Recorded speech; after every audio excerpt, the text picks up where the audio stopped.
আজকের এই ছাত্র শিবির আমার কান্ট্রি ওভার রাইটের কর্তৃক অনুষ্ঠিত অনুষ্ঠানে আসা সকলকে জানাই আমার নমস্কার এবং আদাব। সেই কথা বলতে কি আমি সনাতন ধর্মাবলম্বী, কিন্তু আমি ছাত্র শিবির সংগঠনকে খুব শ্রদ্ধা করি, সম্মান করি এবং যারা ছাত্র শিবিরের পক্ষে সর্বদা থাকেন তাদের প্রতি আমার ভালোবাসা ও পরিস্থিতি।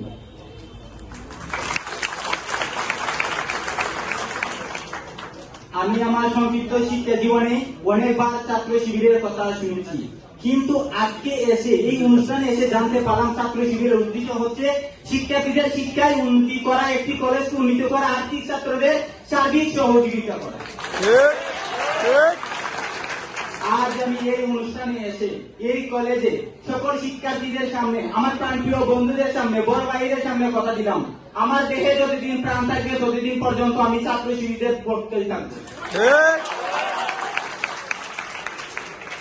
সবাই ভালো থাকবেন।